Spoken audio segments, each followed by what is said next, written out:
हरि ओम।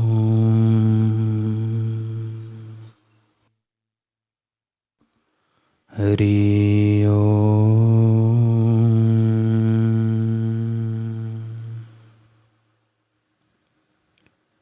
हरि ओम।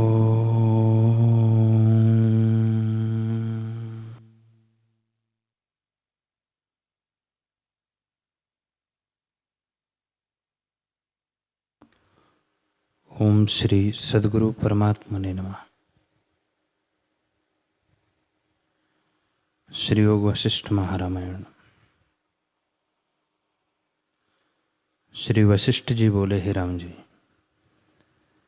ज्ञानी को जीवन मुक्ति और विदेह मुक्ति दोनों तुल्य है। जैसे भूषण के होते भी स्वर्ण है और भूषण के अभाव में भी स्वर्ण है, वैसे ही ज्ञानवान को देह के होते भी ब्रह्म है और देह के अभाव में भी ब्रह्म है। जो अज्ञानी है उसको नाना प्रकार का जगत फुरता है। अज्ञानी वही है जिसको मन का संबंध है। हे राम जी, यह जगत भिन्न भिन्न फुरता है। जैसे काष्ठ के खंभ में चितेरा पुतलियों की कल्पना करता है, वे और को नहीं दिखती, उसी के मन में होती हैं। वैसे ही भिन्न भिन्न पदार्थ रूपी पुतलियाँ अज्ञानी के मन में फुरती हैं और ज्ञानवान को नहीं भासित होती। जब काष्ठ रूप आधार होता है तब चितेरा पुतलियों की कल्पना करता है। पर आश्चर्य देखो कि मन रूपी ऐसा चितेरा है कि आकाश में पदार्थ रूपी पुतलियों की कल्पना करता है और वे बिना खोदी ही भासित होती हैं। हे राम, और दूसरा कुछ नहीं बना।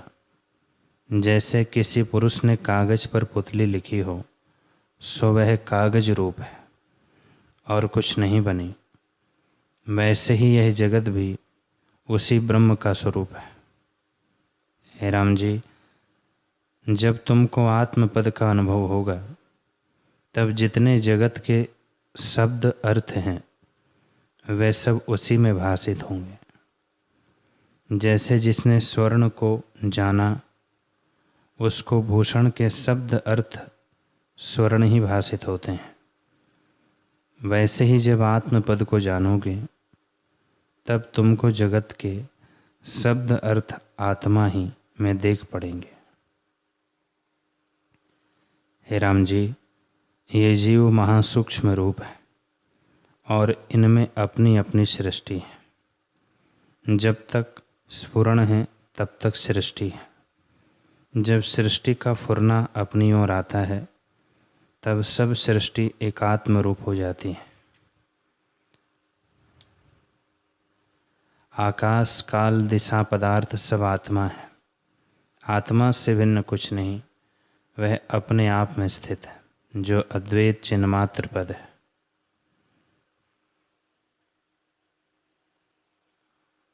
राम जी ने पूछा, हे भगवान, सब तत्ववेताओं में श्रेष्ठ दृष्टा और दृश्य का संबंध कैसे हुआ?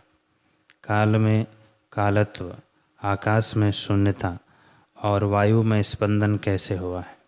जड़ में जड़ता, भूतों में भूतना, संकल्प में स्पंदन, सृष्टि में सृष्टित्व, मूर्ति में मूर्तित्व, भिन्न में भिन्नता और दृश्य में दृश्यता किससे हुई है? यह मुझसे कहिए, क्योंकि अर्ध प्रबुद्ध का बोध के निमित्त कहना योग्य है। वशिष्ठ जी बोले, हे राम जी, ब्रह्मा विष्णु रुद्र ईश्वर आदि सब प्रलय काल में जिसमें लीन होते हैं उसका नाम महाप्रलय है। हे राम जी, ऐसा जो अनंत आकाश है वह सम शुद्ध आदि अंत मध्य से विरहित चैतन्य घन और अद्वैत है, जहाँ एक और दो शब्द भी नहीं है, जिसमें आकाश भी पहाड़ के समान स्थूल है और ऐसा सूक्ष्म है कि है नहीं, दोनों शब्दों से रहित अपने आप में स्थित है। जैसे पाषाण का शिलाकोश होता है, वैसे ही वह चित्त के स्फुरण से रहित है। ऐसे अकारण परमात्म तत्व से सृष्टि का उपजना कैसे कहिए।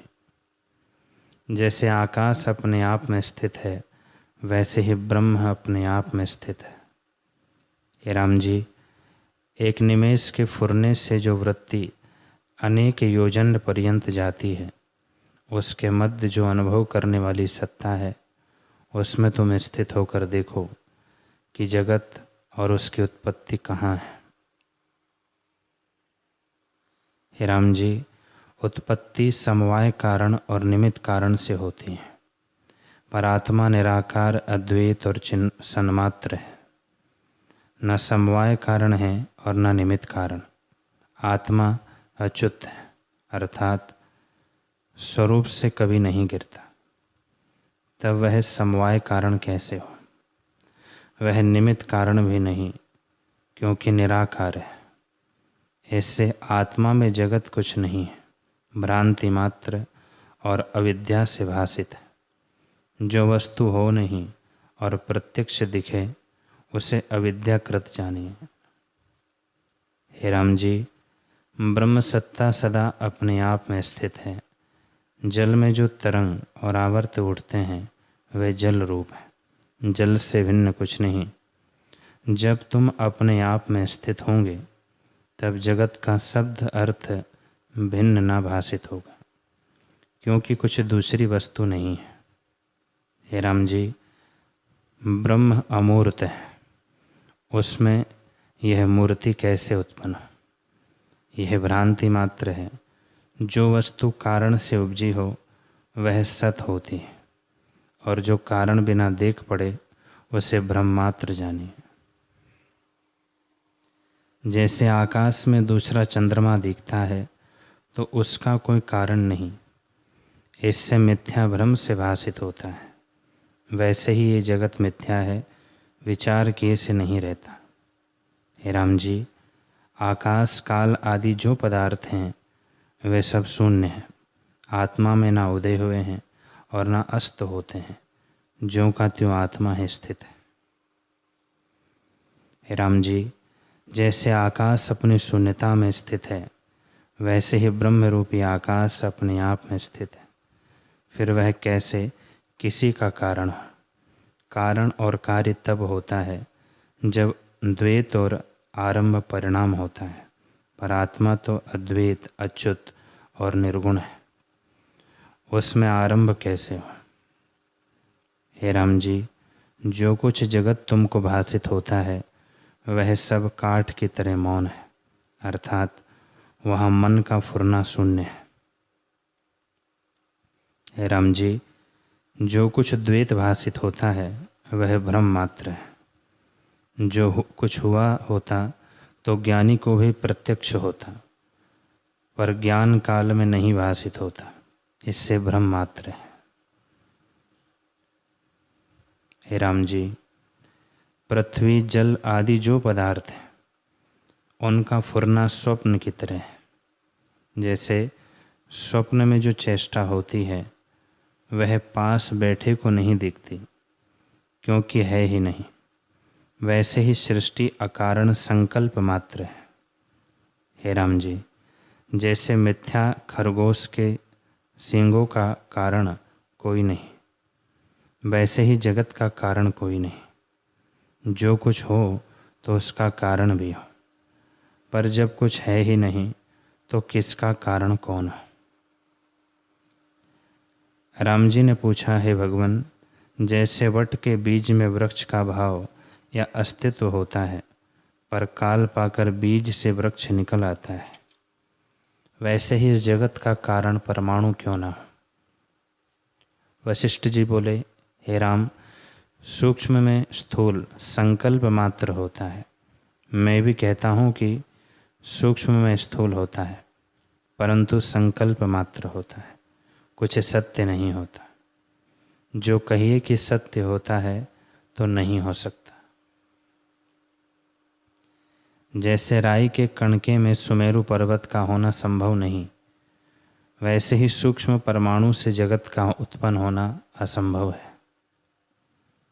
हे राम जी, सूक्ष्म परमाणु का कार्य भी जगत तब कहा जाए जब सूक्ष्म अणु भी आत्मा में पाया जाए। आत्मा तो अद्वैत है और उसमें द्वैत या अद्वैत या एक और दो कहने का अभाव है। आत्मा में जानना भी नहीं, केवल आत्म तत्व मात्र है। वह आधार आधे से रहित है। बीज भी तब परिणाम को प्राप्त होता है जब उसको जल देते हैं।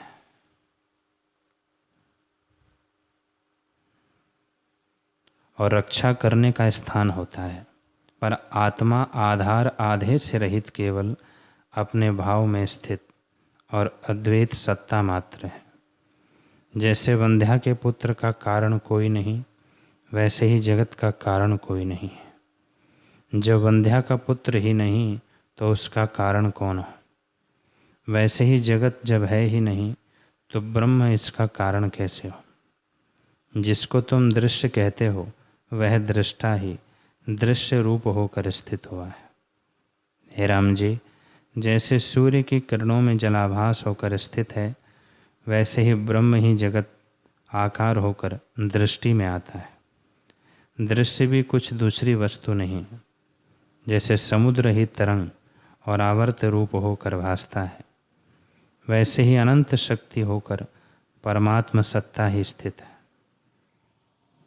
हे राम जी, मैं और तुम आदि जगत के पदार्थ सब स्फुरण मात्र है। जैसे संकल्प नगर होता है जो मन से रचा है, वैसे ही ये जगत आत्मा में कुछ बना नहीं, केवल ब्रह्म अपने आप में स्थित है। हमको तो सदा वही भासता है। हे राम जी, आत्मा में यह जगत ना उदय होता है और न अस्त, सदा ज्यों का त्यों निर्मल शांत पद है।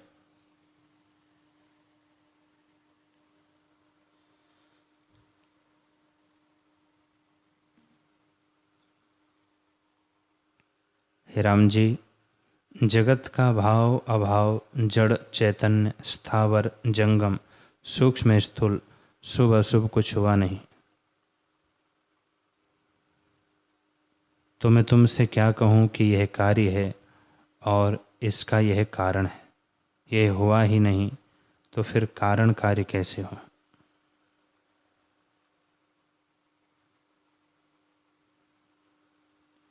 जो सब देश, सब काल और सब वस्तु हो, वह कारण कार्य कैसे हो? आत्मा केवल अपने आप में स्थित है। और जो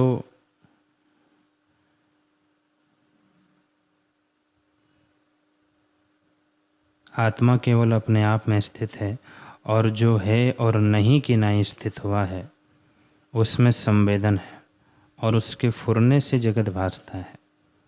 वह फुरना चैतन्य मात्र का विवर्त है और उस विवर्त से जगत भ्रम हुआ है। जब यही फुरना उलटकर अपनी ओर आता है, तब जगत भ्रम मिट जाता है और जब फुरता है तब ध्यान ध्याता और ध्येय रूप होकर स्थित होता है। इसी का नाम जगत है और इसी में बंधन और मुक्ति है। आत्मा में न बंधन और न मोक्ष है। हे राम जी, जब तरंग घन होकर बहता है तब एक नदी होकर चलता है, वैसे ही जब वासना दृढ़ होती है तब जगत रूप होकर स्थित होता और भासित होता है। जब ऐसी वासना दृढ़ हुई तब राग द्वेष संकल्प से बंधनवान होता है और जब वासना क्षय होती है तब जगत का अभाव होकर स्वच्छ आत्मा दिखता है। जैसे शरत काल का आकाश स्वच्छ होता है, उससे भी निर्मल दिखता है। हे राम जी, जीव जो निकल जाता है सो मरता नहीं। मुआ तब कहा जाए जब अत्यंत अभाव को प्राप्त हो और ना जाना जाए। इससे यह मरना नहीं, क्योंकि फिर जगत भासता है। यह मरना सुषुप्ति की नाई हुआ। जैसे सुषुप्ति से जागने पर जगत भासता है और वही चेष्टा करने लगता है, और जैसे स्वप्न और जागृत होता है, वैसे ही मृत्यु और जन्म भी है। यदि मरने का शोक उपजे तो जीने का सुख भी मानिए, और जो जीने का हर्ष उपजे तो उसमें मरने का शोक मानिए। दोनों अवस्था शरीर की समरची है। जब यह अवस्था शरीर की जानोगे तब तुम्हारा हृदय शीतल हो जाएगा। जब संवेदन फुरने का अत्यंत अभाव हो तब परम शांति होती है। ध्यान, ध्याता और ध्येय तीनों का अभाव हो जाता है और अज्ञान भी नहीं रहता। जब ऐसा अभाव होता है तब पीछे स्वच्छ निर्मल पद रहता है। हे राम जी, अब भी निर्मल पद है, परंतु भ्रम से पदार्थ सत्ता भासती है। जैसे निद्रा दोष से केवल अनुभव में पदार्थ सत्ता होकर भासती है और जागे से कहता है कि केवल ब्रह्मात्र ही था, वैसे ही इस जगत को ब्रह्मात्र जानो। परमार्थ स्वरूप के प्रमाद से यह जगत दिखता है और स्वरूप में जागने से इसका अभाव हो जाता है। हे राम जी, जैसे स्वप्न में जीव अनहोता ही राज्य देखता है, वैसे ही तुम इस जगत को जानो। इसका फुरना ही इसके बंधन का कारण है। जैसे कुशवारी कीड़ा आप ही स्थान बनाकर आप ही फंस मरता है, और जैसे मद्यपान करने वाला मद्यपान करके और का ओर बकता है और उससे बंधता है, वैसे ही जीव अपने संकल्प ही से बंधता है, और जब संकल्प मिटता है तब परमानंद को प्राप्त होकर परम स्वच्छ शांति उदय होती है।